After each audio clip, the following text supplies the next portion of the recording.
Draga braćo i sestre, Crnogorci i Crnogorke, uvaženi gosti, dragi prijatelji. Počinjemo i ovo večer, drugo po redu, bešeda o Crnoj Gori. Imamo izuzetnu čast što su naši prijatelji, sagovornici sa nama, profesor dr. Milenko Perović i Marko Radojević, arhitekt. Pošto nemamo uvodničara, ovdje smo svi da razgovaramo, kao što je vazda bilo, Crnogorci među sobom su jednaki po, da kažemo, dostojanstvu, pa ćemo i tako se i ponašati. Evo, obratit će nam se prvo naš uvaženi profesor Milenko. Zahvaljujem. Dozvolite mi da vas sve pozdravim i da vam poželim da se ugodno osjećate, jer opasno je slušati ljude koji su ovako profesionalno deformisani kao što sam ja, jer ja kao višedecenijski profesor ne umijem progovoriti jednu riječ koliko to ne traje bar 45 minuta školskih. Tako da unaprijed tražim izvinjenje od vas ako pretjeram, ali osjetit ću ja svakako. Toliko imam profesorskog iskustva da ću osjetiti kad sam malo pretjerao. Ima nekih stvari naravno koje želim javno da testiram među vama, a što bi po mom sudu trebalo da bude neka vrsta zahtjeva kad je u pitanju postojanje, sadašnje i buduće postojanje Crnogorske pravoslavne crkve i onoga što se zove crnogorskim pravoslavljem. Kad upotrebljavam sintagmu crnogorsko pravoslavlje, ne mislim ni sebe, ni bilo koga drugog da nagovaram na bilo kakav etnofiletizam, na bilo kakvu crnogorsku nacionalnu ekskluzivnost, na pravoslavlje ili na bilo koji tip hrišćanske religioznosti. Hrišćanska religija je jedna univerzalna religija, inače ne bi bila tako rasprostranjena u svijetu i ne bi se razudila u takvo mnoštvo denominacija da nije imala tu potenciju univerzalnosti i potenciju slobode.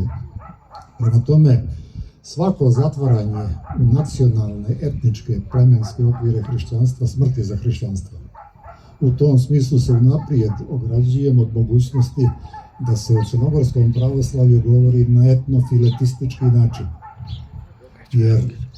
A imamo iskustva kad je u pitanju srpsko pravoslavlje, kad je u pitanju svetosavlje, da je još od vremena Nikolaja Velimirovića ono u doktrinarnom i u faktičkom smislu prešlo taj opasni rub u namjeri da se zasnuje kao nacionalna religija, što je sa stanovišta hrišćanstva kontradikcija na dijekto. Nema nacionalne religije. Postoje narodne religije, ali to je nešto drugo. Nema nacionalne religije. Kad neko pokušava da zasnuje hrišćanstvo kao nacionalnu religiju, onda je obavezno da zasniva kao tribalističku religiju. Dakle, kao tribalističku mitologiju. I tu više hrišćanstva nema. Tu više istinskih vjernika nema. Tu, po mom sudu, istinske hrišćanske crkve, kako god ona da je shvaćena, više nema. Zbog toga, kažem, imam ovu ogradu, ali mogu da govorim o crnogorskom pravoslavlju u istorijskom smislu i onom smislu istorijske vrijednosti pravoslavlja, odnosno hrišćanske religioznosti kod Crnogoraca, koja može da bude uput i za buduće vrijeme. Dakle, da bismo znali kud treba ići, treba porazmisliti i napraviti neku vrstu rekapitulacije i vrednovanja onoga što smo bili i onoga kroz šta smo prošli, kroz šta je crnogorsko pravoslavlje prošlo. Ja bih naveo nekoliko momenata, više kao teza za razmišljanje nego kao jedne čvrste zaokružene doktrinarne cijeline, nadajući se da bi to moglo postaći nekoga ko bi se specijalistički bavio upravo pitanjem pravoslavne religioznosti Crnogoraca juče, danas i sutra. Kako ja vidim ono što je crnogorska religioznost bila, šta danas jeste i šta u buduće, ne samo da može, nego bi po mom sudu i trebalo da bude. Prvo, kad je u pitanju ono što se zove religijska ideologija, rekao bih, kako ja razumijem i koliko ja poznajem istoriju crnogorske pravoslavne religioznosti, mogao bih prije da kažem šta ona nije bila, niti joj je ikad bila intencija. Prvo, Crnogorci nikad nijesu u religijskom smislu bili bigoti, nijesu bili vjerski fanatici, doktrinarno, jednodimenzionalni, do te mjere religijski opijeni, da bi apstrahovali od svih drugih životnih vrijednosti i da bi takvo držanje između njih i drugih naroda stvaralo bilo kakve mostove. Nije li u krajnjoj liniji Rumija, koju je Amfilohije pokušao da uništi, simbol te crnogorske religijske neisključivosti? Simbol nebigotizma, simbol religijskih uvjerenja jednog naroda kojima ne smetaju religijske uvjerenja komšija, naprotiv, poštuju ih i žive u toj različitosti vlastitih religijskih uvjerenja. Dakle, crnogorsko pravoslavlje nije bilo bigotsko, nije bilo nikad klerikalističko. Nikad se svještenstvo Crnogorske pravoslavne crkve, koliko ja znam, iako su, što je poznato u dugom periodu istorije Crne Gore, istorije Crnogorske pravoslavne crkve, na njezinom čelu i svjetovnom čelu nalazile vladike, Crna Gora nije imala klerikalističku intenciju. Svještenstvo Crnogorske pravoslavne crkve nije nikad imalo namjeru da vlada svjetovnim stvarima države od Crne Gore, da vlada svjetovnim stvarima crnogorskih plemena, crnogorskih porodica i tako dalje. Ono se po mom sudu držalo u javnosti onako i onoliko koliko je trebalo da se drži, bez pretenzija da zalazi u onaj dio svjetovne sfere života koji je imanentno ni jednoj hrišćanskoj denominaciji objektivno ne pripada. Treća stvar,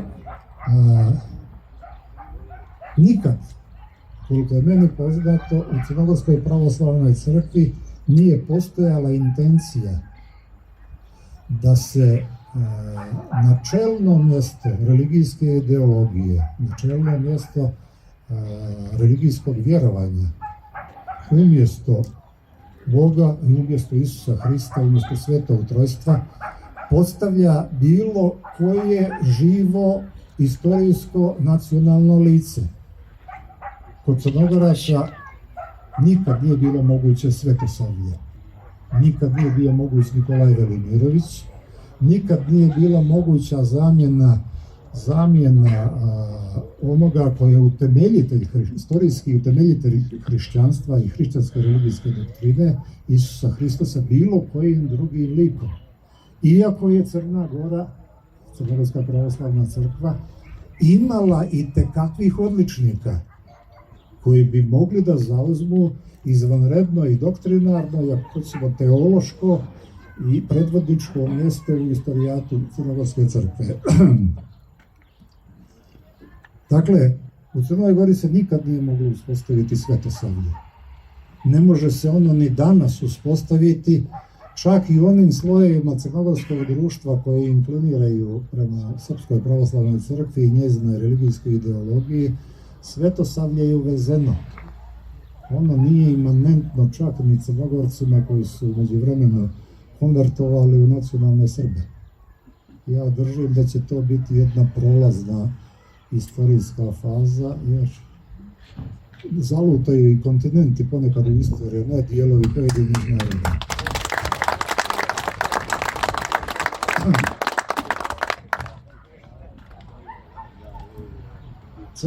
Crnogorska pravoslavna crkva nikad nije bila etnofiletistička.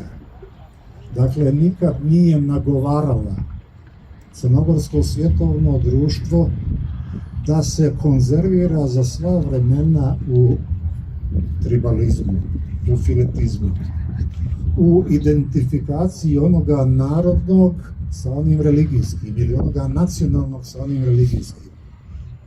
Kroz istoriju jesu to bile u priličnoj mjeri povezane kategorije, ali uvijek između njih postojala jasna razlika. Uvijek se mogla praviti razlika između onoga što je narodno, odnosno nacionalno, i onoga što je religijsko. Da nije tako, ne bi se istorijski korpus Crnogoraca, neki drugi će mi sad zamjeriti, ali ja imam tu vrlo čvrsta uvjerenja, ne bi se moglo desiti da se iz istorijskih Crnogoraca, dakle Dukljana, Zećana i Crnogoraca, razgranaju pripadnici 3 različite konfesije. Mogu neki iz političkih razloga da budu nezadovoljni ovim stavom, pa da tvrde da su Bošnjaci u Crnoj Gori, da su dolećeli s neke druge planete, da nisu imanentno, da nam nisu zajednički preci. Poštovanje svih religijskih i kulturnih razlika, a to najbolje pokazuje vrh Rudnije. Mi smo s jednog korijena, iz jedne vriježe. To što smo se u međuvremenu razgranali, to su stvari istorijskog razvoja, istorijskog kontinuiteta, ali s druge strane to je i treba ići kad je u pitanju pluralna, više nacionalna Crna Gora, više religijska Crna Gora. Religije nas ne dijele, naprotiv. Istinske religije, istinski vjernici se međusobno ne samo tolerišu, nego se ispajaju. Crna Gora je, znate vi to vrlo dobro, u tim čuvenim crkvama sa 2 oltara, katoličkih i pravoslavnih, Crna Gora nije imala nikakvih problema sa vjerskom tolerancijom. Dok je Europa sanjala u vrijeme prosvetitelja o vjerskoj toleranciji, Crna Gora je to infakt imala. Time neću da tvrdim ili da nešto sad hvalim naše pretke, da su bili vizionari ili da su bili napredniji u odnosu na Europu, ali to je činjenica. U Crnu Goru niko nije trebao da unosi ideju vjerske tolerancije. Ona je tu ideju imala. Ali evo, sjedimo u Nikšiću, gdje je knjaz Nikola, kad je Nikšić oslobođen, pozivao nikšićke muslimane da ne odlaze iz Nikšića, tako je. To ne može čovjek koji nema, tako da kažemo, teška će riječ biti, u genetskom kodu vjersku toleranciju. Ili bolje reći, to je čovjek koji u genetskom kodu ima ljudskost. I koji se može staviti u poziciju ljudi koji su sa iste vriježe, etničke vriježe s koje smo mi, koje je istorijska sudbina dovela u tu situaciju da razbježu ili da napuštaju teritorije na kojima su im preci živjeli stotinama godina, kao i preci Crnogoraca. Dakle, to je fakat.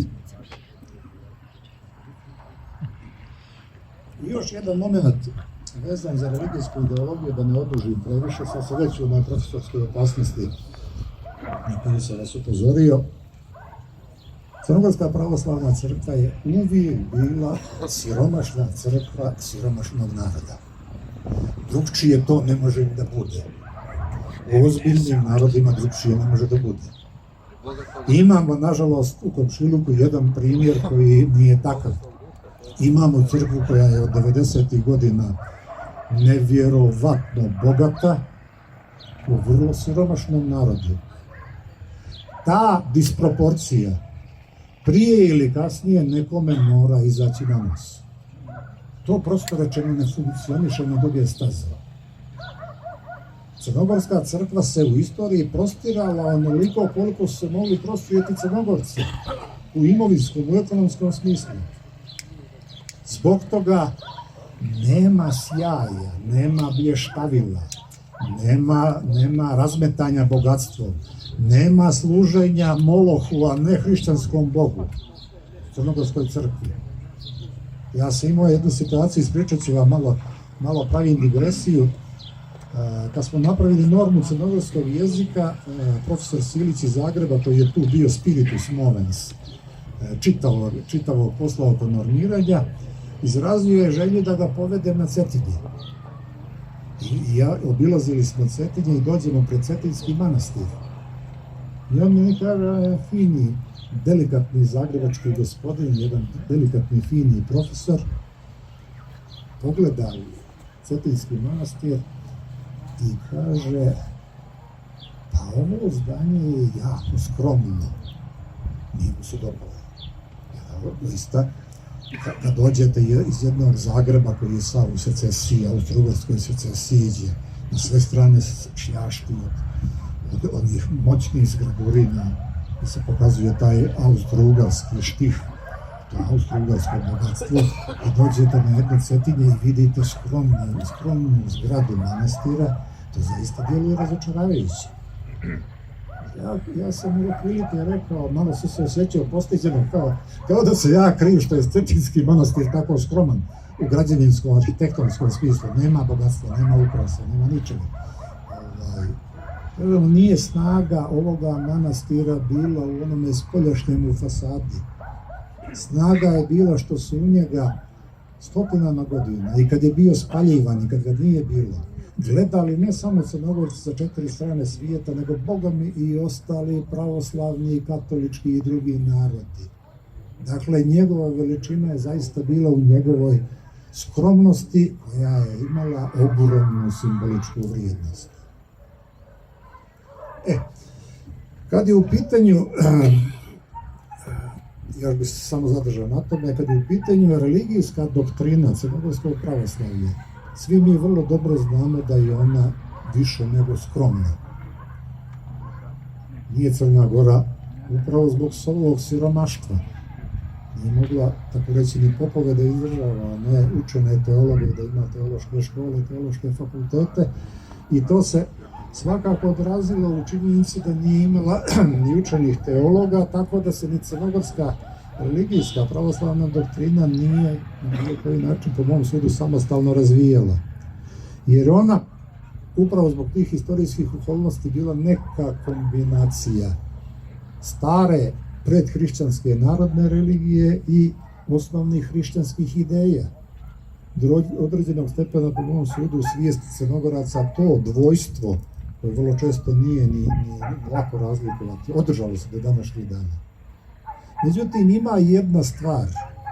U narodima koji imaju ovako tešku istorijsku sudbinu, koji su na udaru vjetrova sa sve 4 strane svijeta, koji su siromašni, koji imaju slabu ekonomsku bazu, desi se, da li ih pogleda ovaj odozgo ili neki tajni slučaj, desi se da onda sijevne iskorači nešto što je, iskoči nešto što je potpuno protiv svih pravila igra, protiv realnih rezona, protiv realnih okolnosti. To je Njegoš. Njegoš ima, po mom sudu, dvije stvari koje kompenziraju sve nedostatke crnogorske religijske doktrine. Pod jedan, to je Luča mikrokozma, koju svi pominju, niko je ne čita, ili većina ljudi je nije ni čitala. To je jedno izvanredno, po mom sudu, prije svega poetsko, pa onda teološko djelo. Rado bi nam ga ukrali drugi, pa bi mogli, nego ne znaju šta će s njima. Luča mikrokozma je... Luča mikrokozma je kao vrlo komplikovana mašina koju bi komšija volio da ima, ali ne umije čak ni da ju ukrade. Nema ključa da ju ukrade. I ako bi ju ukrao, onda ne zna šta će s njome. Kao što u ostalom komšije ne znaju šta će s Njegošem. Stalno hoće da Njegoš bude njihov, ne znaju šta će s Njegošem. Oni ne žive s Njegošem. Sistem kulture, način mišljenja, način disanja, ljudski način disanja nije njegoševski. Naš jest. Ono što se kaže, mi kad se rodimo, mi dišemo na njegoševski način. Drugo djelo na koje bi se skrenuo pažnje, Njegošev je suptilni pjesnički uradak koji se zove Crnogorac svemogućem Bogu. Sva teologija koja je potrebna Crnogorcima, po mom sudu, smještena je u tu briljantnu Njegoševu pjesmu. Naravno, mnogi su trudili da je potisnu, da je zaborave, kao da je nema. Međutim, nje ima i ja sam uvjeren da će Crnogorci s vremena na vrijeme početi ponovo da čitaju, da nađu inspiraciju u tom maestralnom, poetsko-teološkom dijelu Njegoševom. Što se tiče i još, obećao sam da ću pričati kraju, ali još ću samo na jedan moment skrenuti pažnju, to je religijska praksa kod Crnogoraca. Crnogorci imali sreću ili nesreću zbog svih historijskih okolnosti kad je u pitanju religijska praksa, kad su u pitanju religijski rituali i kultne radnje, da je sve to minimalističko, sve je to svedeno na minimum. Ja bih rekao sa stanovišta moje mjere ukusa u religijskim stvarima da je to taman onoliko koliko je potrebno čovjeku. Bio on teološki ili ateistički orijentisan. Taman koliko treba. Zašto? Zato što je ta religijska praksa orijentisana prije svega na slobodu. Jedan moj veliki kolega, čak je nepristojno da ga ostavi kao kolega, koji se zvao Hegel, pročitao je hrišćanstvo. To su onda za njim i uradili neki drugi i to izazvalo silne nesporazume u ovoj protestantskoj teologiji na zapadu i Njemačkoj. Hrišćanstvo je razumio i pročitao prije svega kao religiju slobode. Religiju slobodnih ljudi. Ne kao religiju potuljenih ljudi, vjerski zatucanih ljudi, ljudi koji kleče na koljenima pred božanstvom, pred transcendensom, nego ljudi koji sebe smatraju u onom izvornom biblijskom smislu kao imago Dei, kao slika i prilika Boga. Kao što je jevrejski narod u Starom Zavjetu sebe doživljavao kao sliku i priliku Boga, ne kao ravnopravni partner, ne ni kao antagonista Bogu, nego kao narod, odnosno kao bića koja su slobodna u komunikaciji s Bogom. Ako čovjek nije, po mom sudu, slobodan u komunikaciji s Bogom, onda tu nema ni religioznosti ni komunikacije. Nema komunikacije između slobodnog i neslobodnog. Ta komunikacija podrazumijeva, ako je ima, da slobodni naređuje neslobodni. Crnogorci su uvijek sami sebi naređivali u religijskim i drugim stvarima šta će činiti i šta neće činiti. To je po mom sudu jedna od najviših vrijednosti crnogorske religioznosti i crnogorske pravoslavne crkve. Dakle, to je religija za slobodne ljude. Nije religija za robove, nije religija za vjerske fanatike, nego religija za ljude koji su orijentisani u životu, koji čvrsto stoje nogama na zemlji i slobodno hodaju zemlju. Tako su naši stari radili u svojim najboljim trenucima.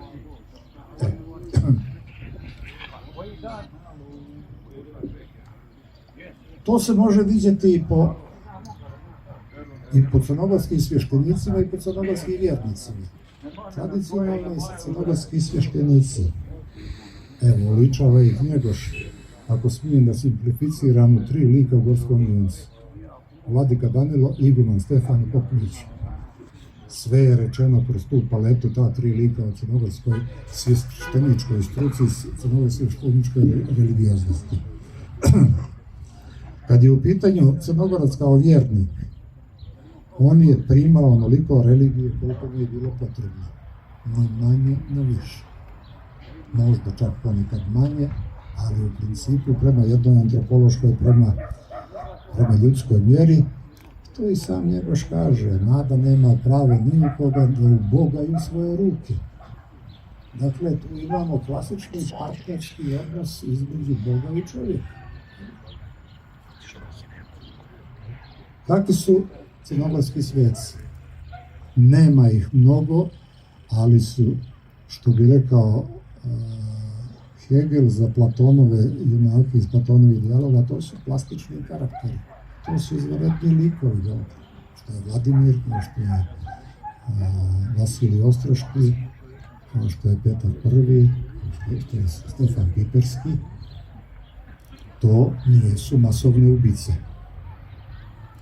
To nijesu koljači.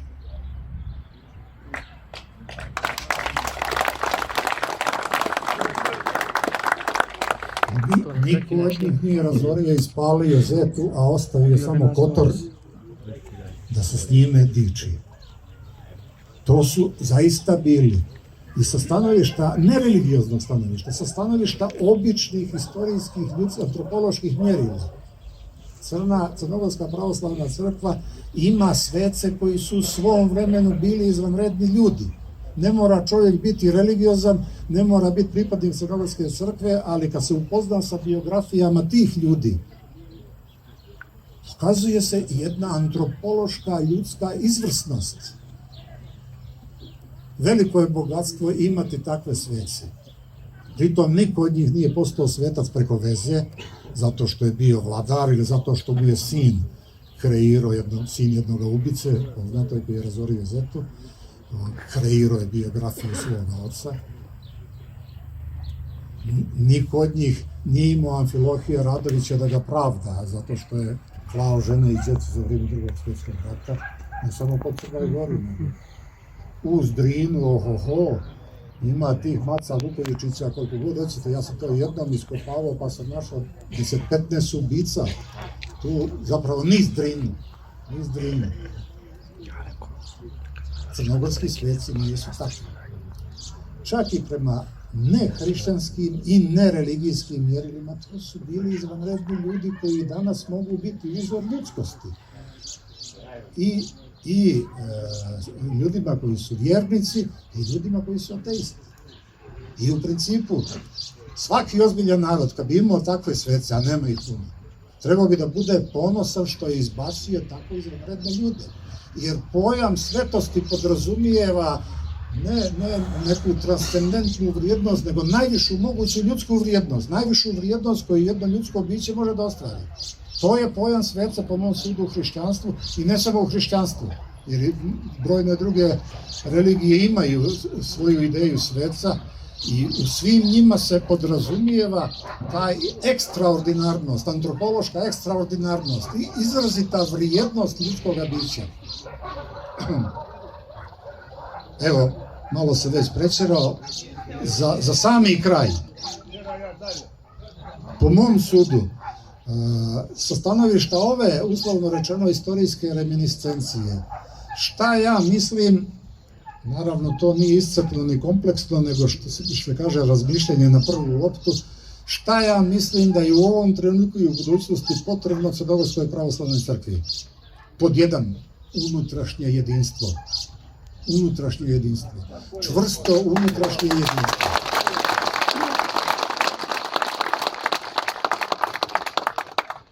Svaka institucija, religijska ili nereligijska, koja nije u stanju da drži čvrsto unutrašnje jedinstvo, osuđuje sebe na propast. Crnogorska pravoslavna crkva je okružena mnoštvom opakih neprijatelja, što bi rekao Njegoša, krvnici jaki i opaki.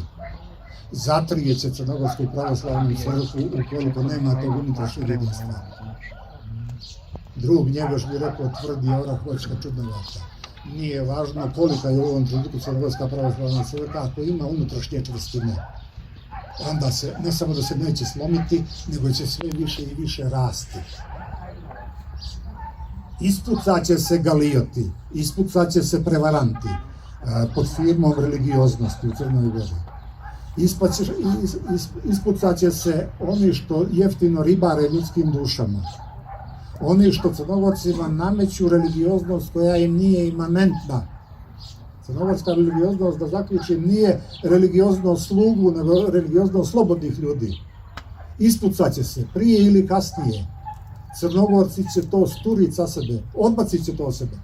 Kao odijelo koje im je tijesno, koje nije krojeno za njih, nego za nekoga drugoga. Ja sam duboko uvjeren u zakonomjernost tog procesa.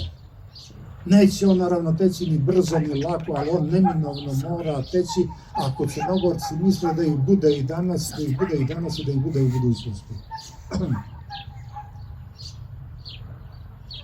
Druga stvar. Otimanje crnogorskog sakralnog pravoslavnog nasljeđa od strane crkve Srbije.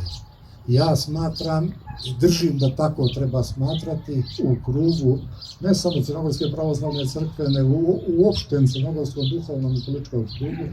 Dakle, to otimanje je jednokratni čin.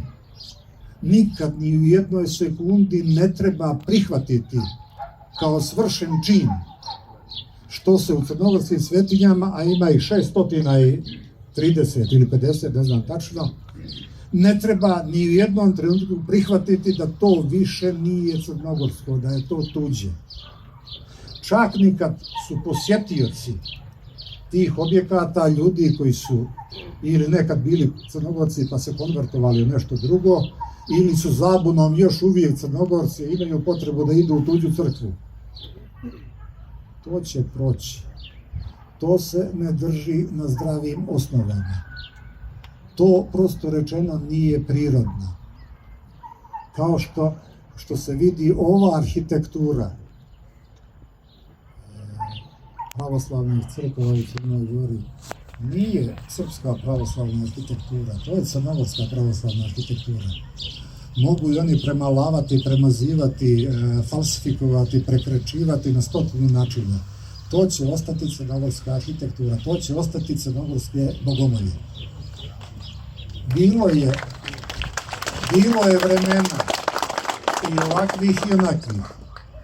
Trajala su vremena i okupacija i različitih silnika i različitih sila koje su pritiskale Crnu Goru. Sve je to ipak prošlo, a Crna Gora je ostala. I ja sam duboko uvjeren da će ona i u buduće trajati i jača i bolja i čvršća nego što je danas. Hvala vam.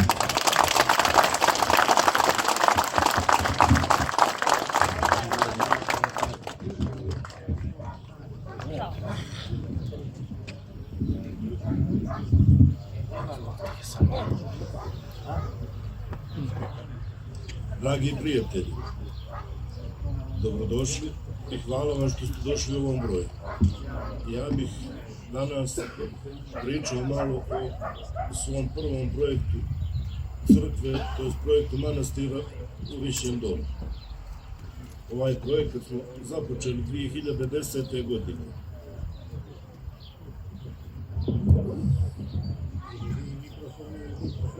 Mikrofon. Kada sam upoznao tadašnjeg protu Bojana, a sadašnjeg vladiku Borisa Bojovića. I ispričat ću vam jednu anegdotu sa našeg upoznavanja. Sjeđali smo tada na terasi galerije, pili kafu. I u neka doba preko puta nas se pojavi grupa momaka koji nose troboj. I ja sam nešto počeo da negodujem, a Bojan govori, neka, to je naš. Ja ga gledam šta je, kad se razmota se zastava, bila je sa petokrakom. Tada smo počeli da budemo nerazgovori. U to vrijeme sam pozvan da učestvujem u izradi projekta manastira u Višjem Dolu na imanju Bojanove porodice, koja je imanje donirala Crnogorskoj pravoslavnoj crkvi. I mogu vam reći da mi je taj poziv izuzetno puno značio, da sam baš ja izabran da projektujem prvi crnogorski manastir poslije 1918. godine. Projekat crkve u okviru manastira Svetog Vladimira Dukljanskog na Višjem Dolu kraj Nikšića zasniva se na podacima iz istraživanja i planova crkve na Ćipuru, posvećene rođenju Bogorodice, koju je podigao Ivan Crnojević, a koja je u potpunosti razrušena 1692. godine. Branislav Borozanin 1986. godine jedini i prvi uradio pokušaj rekonstrukcije ove crkve koristeći geometrijsku mrežu, pa se njegovo mišljenje o crkvi sa trijemom uzima kao prihvatljivo, naravno sa određenom rezervom. Ta Borozanova geometrijska šema, kao i rezultati mnogih arheoloških istraživanja, poslužili su kao osnova crkve sa trijemom sa tri strane, osim iz oltarskog dijela, sa kolonadom od 18 stubova sa kapitelima i lukovima. Stara Ivanova crkva bila je osvjetljena nizom od 5 polukružno završenih prozora sa okruglom rozetom nad portalom na čelu fasade. Također se pouzdano može tvrditi da je imala i kupolu, kao i polukružnu apsidu. Polazeći od ovih podataka i geometrijske modularne mreže, došlo se do par osnovnih i logičkih polaznih modularnih veličina, kao što su da visina stubova odgovara njihovom razmaku 265 cm i da su mnogi elementi crkve modularni sa 53 cm, što je petina visine, to jest razmaka stubova na bočnim stranama. Taj modul od 53 cm je usvojen kao osnova za projektovanje manastira u Rišjem Dolu. Osnovni oblik crkve Svetog Vladimira Dukljanskog je jednobrodna građevina veličine 6,12 puta 10,60 metara. Osovinski, bez apside, s ukupnom visinom do vrha Sljemena 10,16 metara. Sa istočne strane se nalazi apsida, a na vrhu smugaona kupola na tamburu. Ukupna površina unutrašnjeg prostora iznosi 72 metra kvadratna. Sa južne, sjeverne strane nalaze se bočni tremovi sa po 7 stubova, lučno spojenih sa pojednostavljenim bazama i kapitelima, a sa zapadne ulazne strane nalazi se niz od 4 stuba, od kojih su 2 kosu pomaknuta naprijed i nose portal sa preslicom. Ovakva kompozicija naglašava ulaz u crkvu i gradira po visini lučni prolaz, preslicu, rozetu i završava sa kupolom, sve u istoj osnovi. Pored glavnog ulaza crkva ima i 2 bočna ulaza ispod bočnih tremova. Pri izradi projekta nesebično su pomagali brojni kolege, saradnici, revidenti. Pomenuo bih neki od njih, a to su pokojni Boro Marković, Josip Nađ, Nikola Brakić, pokojni Miško Mitrić, Miljan Đurković, Radinko Kostić, Vesko Kovačević, Tamara Gredić, kao i mnogi drugi. Tadašnje rukovodstvo opštine na čelu sa Nebojšom Radojičićem, koje je na kraju ovoga projekta dalo građevinsku dozvolu, ta praksa je nastavljena i kasnije. I također sam ponosan što sam bio dio tima kao potpredsjednik opštine na čelu sa Veskom Grbovićem, koji je učestvovao u projektovanju episkopskog dvora ispred koga smo sad. Kao što sam i također ponosan jer sam projektant crkve Svetog prepodobnog Ivana Crnojevića na Cetinju, prve izvedene crnogorske crkve poslije 1918. godine. To bi ukratko bilo ono što se može reći o građevinama. A o crkvi bih još nešto dodao. Ova naša crkva nije projektovana da mrzi. Ona je postanka projektovana da voli i da ljubi bližnjega svoga i da se drži svega onoga što je Hrist govorio, a također da stoji na braniku države kao što je stojala stotinama godina. Ona je ta koja treba da okuplja čitav naš narod crnogorski i da zajedno sa njom gradimo svijetlu budućnost i jačamo našu državu, Crnu Goru, i da nam obadvi i crkva i država budu vječni. I zato, braćo moje i sestre, budite vi šta god mislite da treba da ste. Budite i Srbi, i Crnogorci, i Albanci, i Bošnjaci, i Muslimani, ali volite i poštujte ovo parče neba i zemlje gdje je svaki kamen po 100 puta krvlju zalivan. Zemlju koja vas je iznjedrila i ne budite, što kaže Sveti Petar u jednoj svojoj poslanici, ne budite tuđa metra i lopata, ne ližite tuđe šake, ne obijajte tuđe pragove, ne dajte se varati, ne dajte se kupovati, ne budite tuđa sreća i vrčite se sebi i svome. Hvala.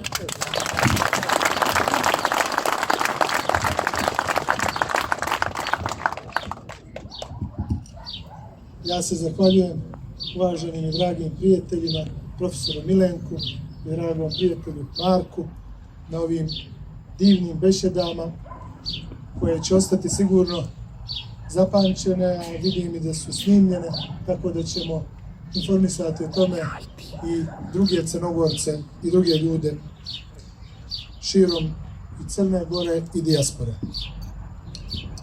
Večeras ne počinjemo neku novu priču. Večeras samo nastavljamo jedno djelo koje je već sazrelo, a to djelo dugo je sazrijevalo u crnogorskom biću i u crnogorskoj istoriji. Upravo manastir koji je opisao Marko i koji je projektovao Marko, to je napravio projekat po starom manastiru Sečipura, je ponovno vaskrsavanje manastira Ivana Crnojevića. U vremenu kada je naš sveti Ivan Crnojević 1476. godine vodio borbu i vodio rat sa Osmanskim carstvom i kada mu je oduzet Stoni grad Žabljak i kada su mu oduzete mnoge teritorije, morao je da napušti Crnu Goru. U tom periodu nalazio se u, da kažemo, Veneciji ili Venetu ili Serenissimo, kako je nazivaju Italijani, republici, i tamo je bio u gradu Loretu. Tamo se nalazi jedno posebno svetilište. Sveta Bogorodica od Loreta, poznata je po tome što po predanju u njoj, u samoj toj velikoj crkvi, postoji kuća Presvete Bogorodice. Baš kuća koja je donešena iz Izraela, donešena iz Judeje, i kako su je donijeli tadašnji vlastelini koji su se prezivali De Angelus, to sam puno puta slušao i volim uvijek da pomenem našeg divnog, neka mu je lako duši, Radoslava Rotkovića, koji mi je objasnio na koji način De Angelis je porodica koja je donijela kuću. A kako je to bilo prije više od 3-4 vijeka, ljudi su uvijek govorili da su anđeli donijeli kuću. I tako je ispalo da su anđeli donijeli tu kuću koja je stvarno skromnijeg gabarita, i bio sam i posjetio to svetilište u Loretu. I tu pred tom kućom Presvete Bogorodice, bez svoje zemlje, Sveti Ivan Crnović se moli i kaže, ukoliko mu se usliše molitve da se vrati u Crnu Goru, podići će spomenik, to je podići će crkvu i manastir u čast Presvete Bogorodice. Upravo se to i dešava. 1481. godine je počeo da gradi prvu renesansnu crkvu u pravoslavlju, kako ja to znam, a ona je bila upravo sa tim lukovima, sa tim stubovima, i bila je nešto posebno i u arhitektonskom, a vrlo posebno u duhovnom smislu. Jer u tom periodu mitropolija Crnogorska se seli na Cetinje. Tu Ivan Crnović podiže svoj dvor i odatle počinje nova era Crne Gore. Jer postaje Cetinje centar, i Bogu hvala i dan danas je centar naše duhovnosti i naše državnosti.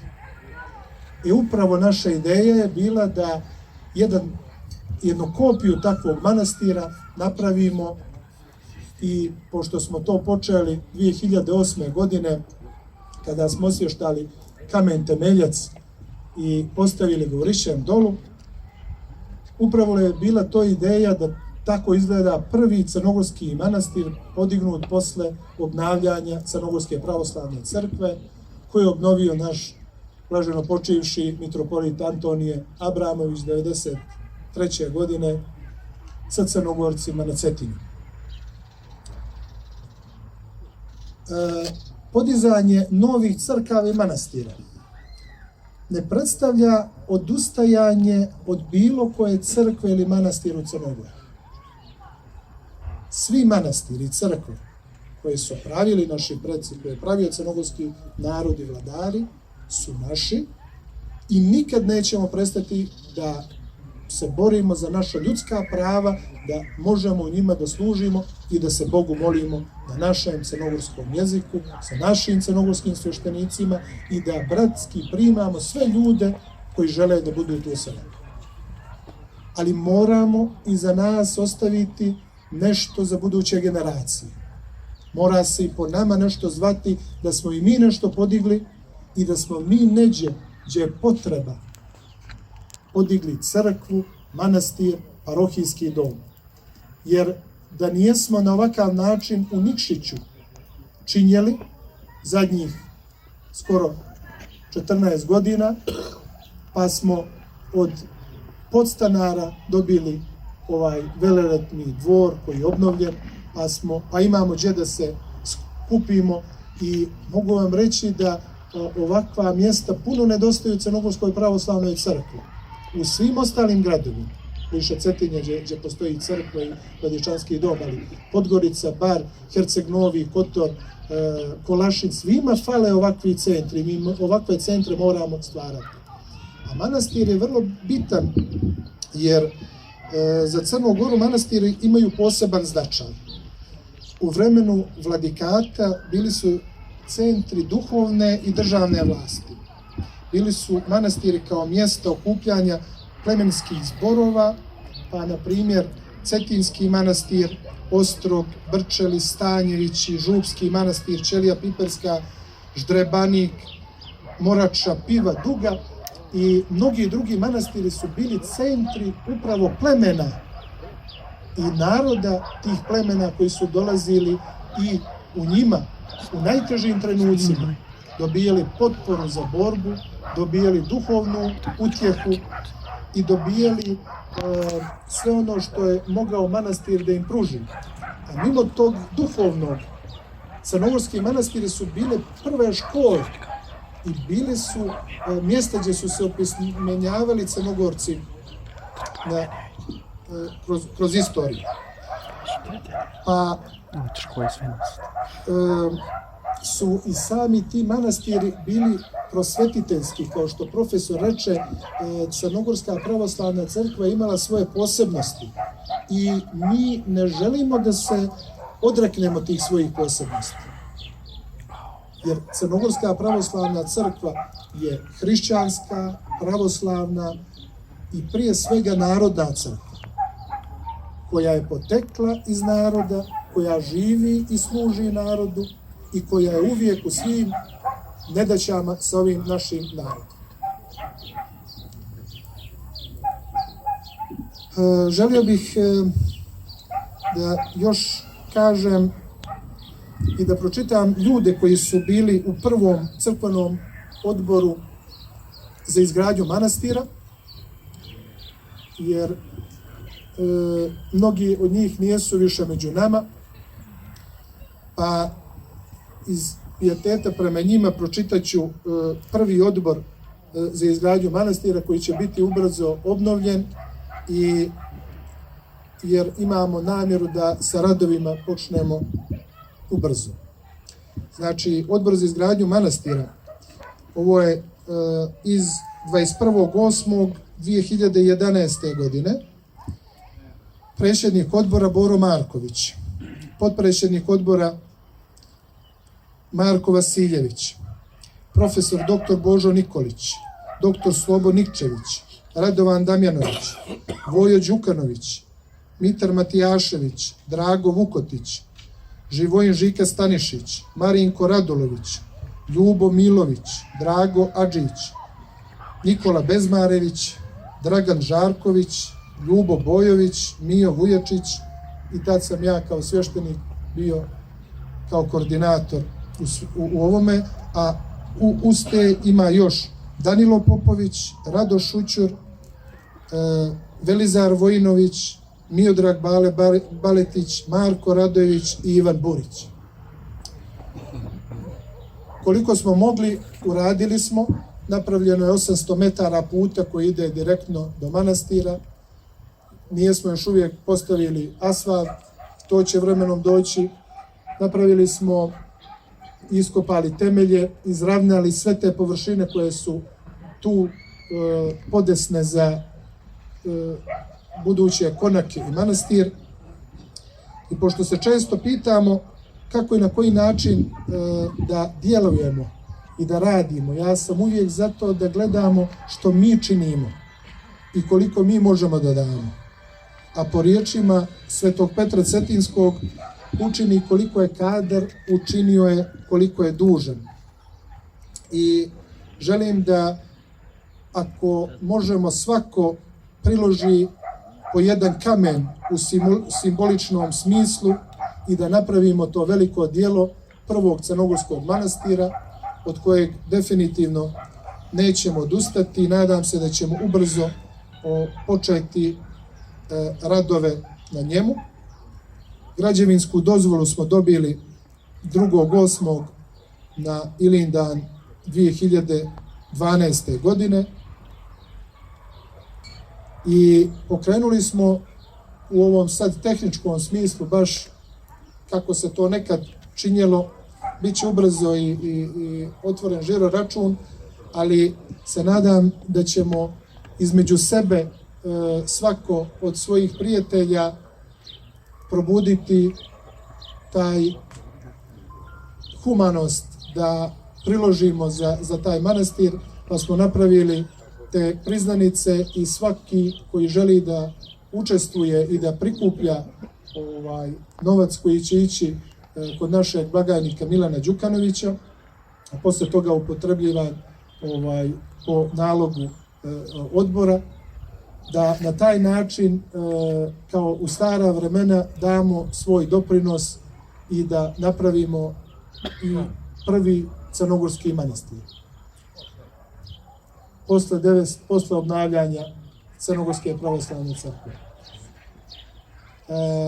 Ovdje ima i dragih prijatelja koji su došli sa Cetinja, tu vidim da je neđe i Rajko Radović, kojeg želim da pozdravim, koji je izrazio želju da otpjeva, iako nije to, ali Crnogorcima je to uvijek milo da otpjeva nešto uz gusle i da nas pozdravi guslama. Ako ima bilo kakvih pitanja, tu smo. Ko želi može posle dati prilog i uzeti priznanicu. A ova priča nastavlja i krajem mjeseca bit ćete svi obavješteni. Nastavljamo sa bešedama o Crnoj Gori. Nadam se da će tu biti govornika iz raznih sfera, od pravnika, diplomata, novinara sa kojima sam već obavljao razgovor. Hvala vam što ste u ovakvom broju podržali sve ovo i neka vas Bog čuva i blagoslovi.